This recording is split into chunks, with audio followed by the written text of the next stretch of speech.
¿Qué tal, jóvenes? ¿Cómo están? El día de hoy vamos a continuar con los huesos de la cara y en esta ocasión platicaremos del último hueso que nos falta, que es el maxilar superior.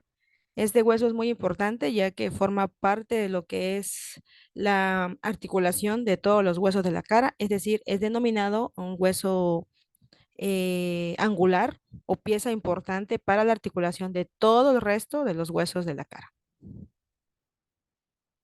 Vamos a iniciar entonces mencionando que es un hueso par, ya que son dos maxilares y ambos van a estar unidos en la línea media y van a participar para formar la órbita, la bóveda palatina, las cavidades nasales y la fosa infratemporal. Como les mencioné, es considerado o denominado la pieza principal del esqueleto facial, ya que ahí se articulan todos los huesos de la cara. En algunos libros, como el PRO, menciona que tiene un cuerpo y cuatro apófisis: la apófisis frontal, la cigomática, la palatina y la alveolar.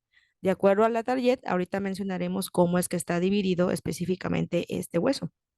Como características importantes podemos mencionar que tiene una apófisis palatina. Esta apófisis palatina, que la vemos aquí, se va a unir al maxilar de un lado con su homónimo, es decir, el otro maxilar, y van a formar parte de lo que es el paladar óseo o también denominado paladar duro o techo de la boca, que aquí podemos verlo. Eso sería el techo y precisamente las apófisis palatinas están aquí, una de cada lado, forman, al unirse o fusionarse, pues unen como tal en la línea media a los dos maxilares en la porción inferior, ya que en la porción superior, si se dan cuenta, están unidos al frontal, pero no se unen entre ellos. En la porción inferior sí se unen entre ellos. Entonces, los maxilares, cuando ya están fusionados en la línea media, en lo que es la porción inferior, van a presentar una forma de arco, que sería esta, y en esa forma de arco se caracteriza porque ahí se ubican los alvéolos o cavidades alveolares donde van a entrar los dientes superiores principalmente. Entonces, el paladar duro está formado por las apófisis palatinas del maxilar superior y las láminas horizontales de los huesos palatinos.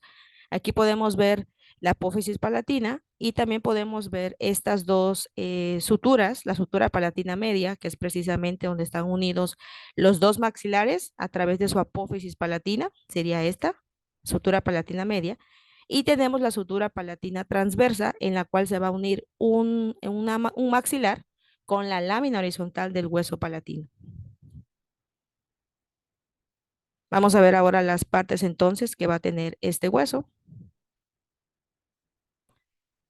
Y bueno, como ya mencionamos, va a tener dos vistas o podemos describir dos vistas, la vista medial y la vista lateral. Y de igual manera va a tener cuatro bordes, el anterior, el posterior, el infraorbitario e inferior. Y también vamos a localizar cuatro ángulos, dos ángulos superiores y dos ángulos inferiores. Vamos a empezar con la vista medial. Bueno, la vista medial surge de lo que es la unión de su cuarto inferior con los tres cuartos superiores. Y aquí vamos a encontrar una estructura importante que es la apófisis palatina, que ya en la diapositiva anterior la mencionamos, esta apófisis palatina. Esta va a formar parte de la vista medial. Esta apófisis palatina presenta una cara superior que va a ser lisa, que sería más por externo, y que va a formar el piso de la cavidad nasal. Y va a tener una cara inferior que es más rugosa, que va a participar para formar el paladar óseo o el paladar duro, que sería esto. El borde lateral de esta apófisis palatina es el borde en el cual se va a implantar en el maxilar. Su borde medial está un poquito más hacia atrás y se va a unir al borde del lado opuesto, es decir, del otro maxilar, formando sobre la cavidad, sobre la cara nasal más bien, una saliente que se denomina cresta nasal.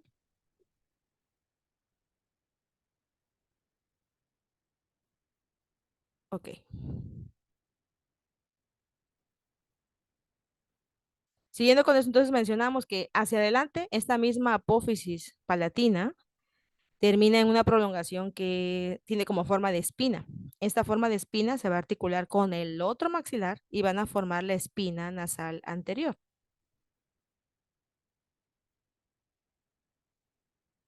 Déjenme ver si tengo por aquí la espina nasal para mostrárselas. Bueno, en ese dibujo no viene la espina nasal anterior.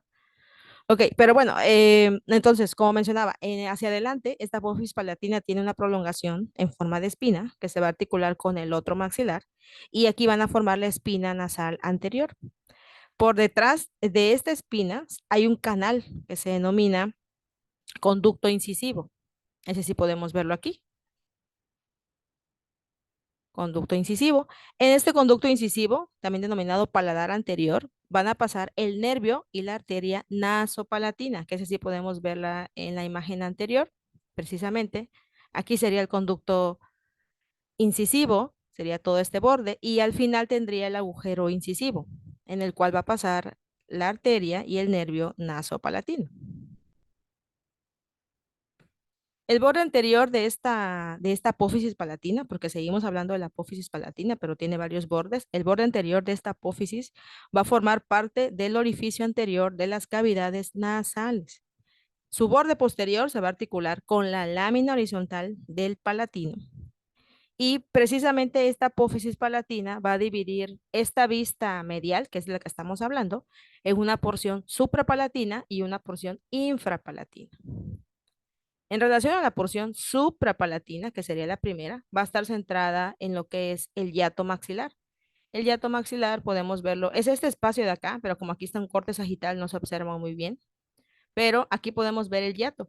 Precisamente sería este agujero que vemos delimitado aquí, ese sería el hiato maxilar. Y al fondo encontraremos el seno maxilar. Entonces la porción suprapalatina va a estar delimitada por este hiato maxilar, donde van a entrar también los senos maxilares y parte de las masas laterales de lo que es el etmoides, el cornete nasal inferior, parte del hueso lagrimal y una pequeña porción de lo que es el palatino. Por delante de este hiato maxilar, hay un canal que se denomina surco lagrimal, que es el que vemos aquí. Este surco lagrimal está dirigido en sentido oblicuo y directamente se va hacia las cavidades nasales. Va a estar limitado por delante por la apófisis frontal de lo que es el maxilar, que va a presentar en su base la cresta de la concha, también denominada cresta turbinal, según el Atalieta, que sería esta sería la cresta de la concha, que va a estar en la base, donde se va a articular el cornete nasal inferior.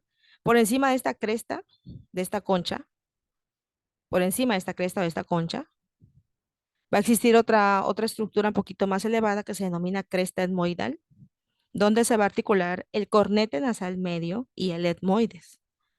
Ahora, hay una porción, siguiendo con esta división, hay otra porción que ya les mencioné, que es la infrapalatina. Esta porción infrapalatina participa en la formación del paladar óseo, específicamente. Ok, con eso terminaríamos la vista medial. Ahora vamos con la vista lateral. La vista lateral, en su porción anterior, casi encima de donde están implantados los dientes, que serían precisamente estos, vamos a observar una depresión que se llama fosa canina.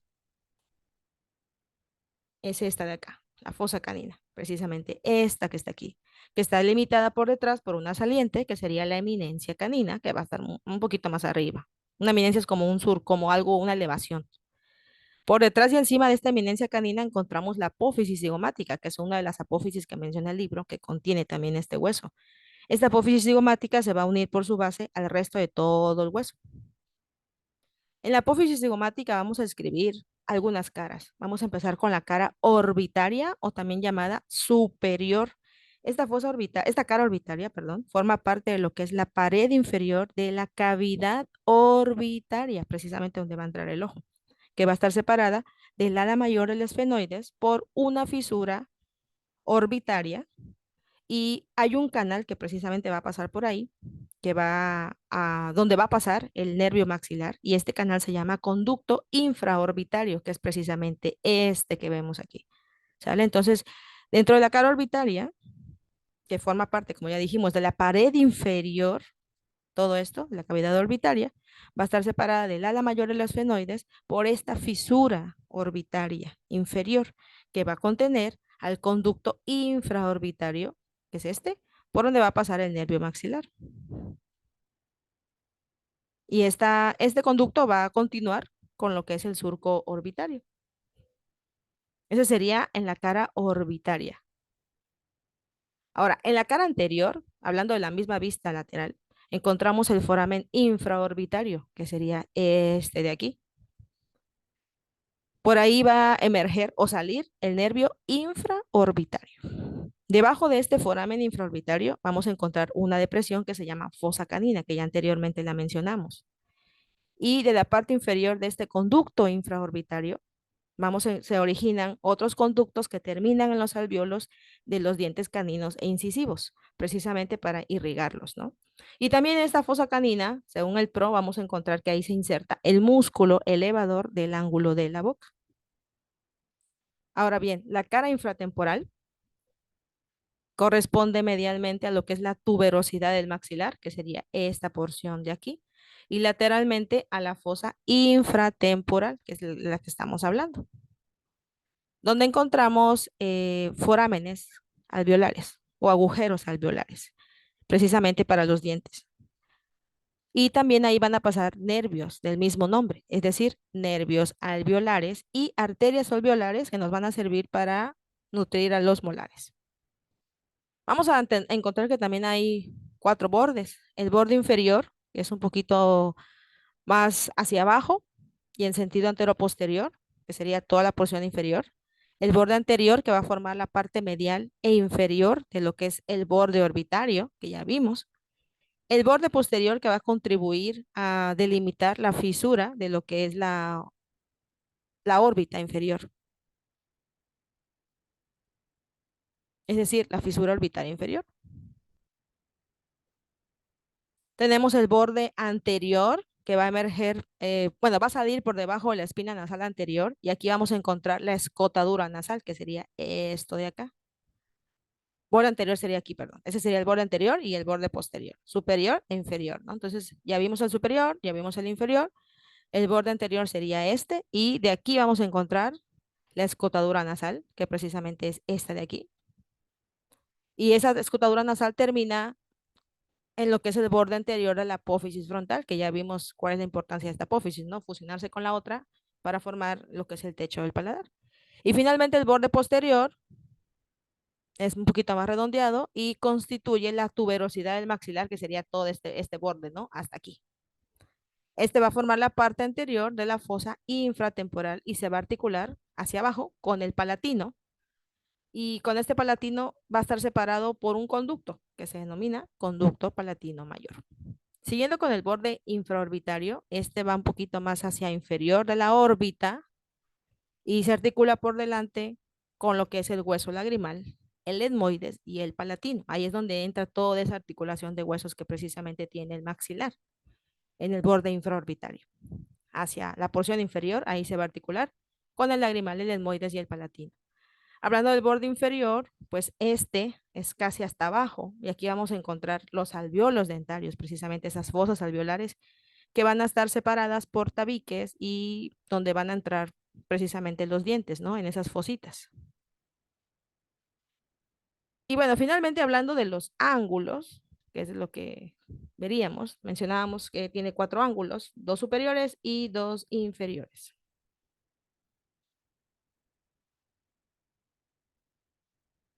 Ok, seguimos aquí. Hablando de los ángulos. Bueno, tiene otras estructuras que podemos ver aquí, que ya mencionamos, estas ya las mencionamos, el borde lagrimal, el surco lagrimal, cresta de la concha, el seno del maxilar, esto ya lo mencionamos. Ok, hablando de los bordes, bueno, algo se me pasó también mencionar, que aquí vamos a encontrar otra estructura que no está delimitada, que sería el conducto palatino mayor, y en este, como ya habíamos mencionado, va a pasar el nervio palatino mayor y la arteria palatina descendente. Esa sería la importancia de ese conducto.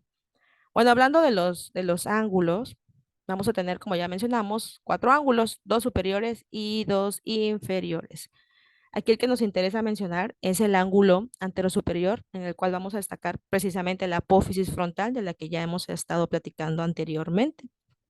Esta apófisis frontal, que es precisamente esta que vemos aquí, la importancia de esta es que su base va ensanchándose hacia abajo y prácticamente podemos confundirla con todo el hueso, ¿no? Porque va hacia abajo, es grande, pero es aparte.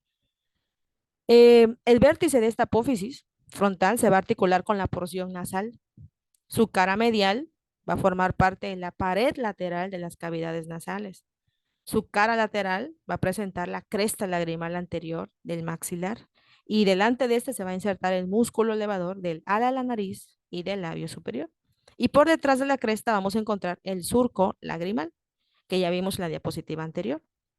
El borde anterior de esta apófisis frontal se va a articular con los huesos nasales, el posterior con el hueso lagrimal y específicamente los otros ángulos, pues según la lateralidad no son tan relevantes. Lo único que nos menciona la importancia es de la apófisis frontal, pero pues también tenemos la apófisis cigomática en la cual se va a unir con parte del cigomático, la apófisis alveolar, donde van a entrar las cavidades alveolares para los dientes, y la apófisis palatina que está cercana a los huesos palatinos. Pero aquí la importancia es de la apófisis palatina por las estructuras que va a ayudar a formar y porque se va a articular con muchos huesos, sobre todo el borde anterior de esta apófisis frontal, se va a articular con los huesos nasales, su hueso posterior, su borde posterior, perdón, con el hueso lagrimal específicamente. Entonces eso sería lo importante de esta apófisis, ¿no? Y pues ya en la parte anterior, pues ya dijimos que se articula con la porción nasal también, su cara medial forma parte de toda la pared lateral de las cavidades nasales y su cara lateral tiene una cresta lagrimal anterior en el cual se inserta el músculo elevador del ala de la nariz y del labio superior. Entonces, esa sería la relevancia de estas apófisis, específicamente de la frontal, que va a ayudar a formar todas las estructuras que vemos aquí, surco lagrimal, el borde lagrimal. Entonces, esa sería la relevancia de estas apófisis. Y bueno, ya finalmente para mencionar, el maxilar pues va a estar formado por hueso compacto, es decir, hueso duro, que va a tener algunas porciones de tejido esponjoso, sobre todo en la apófisis frontal, ¿no? Donde vamos a encontrar el borde alveolar que es para los dientes. Y bueno, el centro de este hueso también tiene una cavidad de forma en pirámide, tiene como forma de pirámide que se denomina seno maxilar, que sería todo esto que acabamos de ver precisamente, este de acá, ¿no? Ahí va a encontrar hueso esponjoso, todo el resto es hueso compacto y en esta porción del seno maxilar, que también está delimitado por el hiato maxilar, va a contener hueso esponjoso. Y bueno, eso sería todo en relación entonces al hueso maxilar. Realmente este es un hueso muy bonito, es muy importante porque forma parte de la articulación de todos los huesos de la cara, pero también es muy complejo por todos los bordes, las caras, los ángulos que tiene. Sin embargo, las estructuras más importantes y donde pasan arterias y venas es lo que debemos de recordar específicamente y con qué huesos se articula para formar la cara. Esto es todo por hoy con los huesos de la cara. Terminamos con los huesos de la cara. En el próximo video nos veríamos con los huesos de lo que es el hueso unguis o lagrimal. Y en el siguiente veríamos lo que es la columna y todas las vértebras.